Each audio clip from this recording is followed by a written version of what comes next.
Some people think that liberty and virtue are in tension, meaning the more liberty you give to people, the more likely they are to engage in behaviors that are not virtuous, that are vicious. Virtue requires liberty, but of course they're not the same thing, because just having freedom allows you to make all sorts of choices, good and bad, engage in all sorts of behaviors, good behaviors and bad behaviors, and so of course vicious and virtuous behavior. So we don't define virtue in terms of liberty, but liberty becomes a prerequisite for virtue. Virtuous activity requires having the ability, the capacity to choose.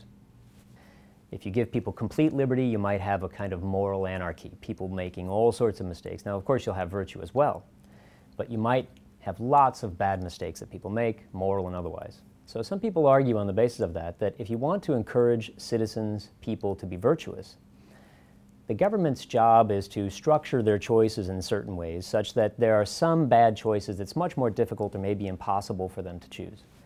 Think of recent arguments about how we should deal with the growing epidemic of obesity, for example. If we give people absolute freedom to choose and to eat what they want to eat, to drink what they want to drink, some of them are going to get obese. It's going to happen. It's happening.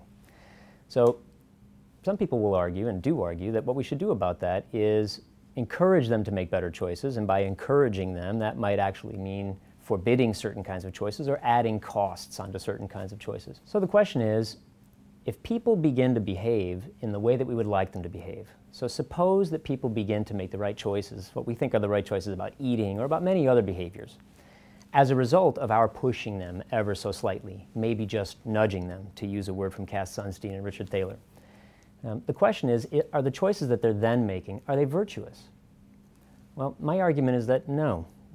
If a person is making a choice because he or she is being pushed in that direction, that's not a virtuous choice, because virtue requires having freely chosen the behavior. Coerced behavior, or even just nudged behavior, to the extent that the person is not completely free in choosing, to that same extent the person is no longer capable of acting virtuously. So take a step back for a second. Where do we get virtuous behavior? Virtuous behavior is the result, as I think, of freely made choices. How do we make those freely made choices? Not all freely made choices, after all, are good. Some of them are bad. So what's the distinction? The distinction, I think, and I'm going to draw on Aristotle, is when we employ the concept of good judgment. The person of good judgment is the one who makes wise, virtuous choices. So take another step back. How do you get to be a person of good judgment? Well, there are two things that are necessary. First of all, as Aristotle said, you have to practice it. You can't have good judgment if you don't practice.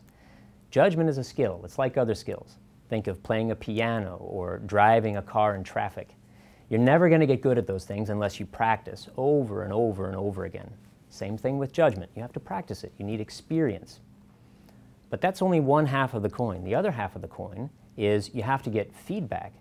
Think if you were practicing your piano lessons and your piano teacher said you were fantastic, were great no matter what you did.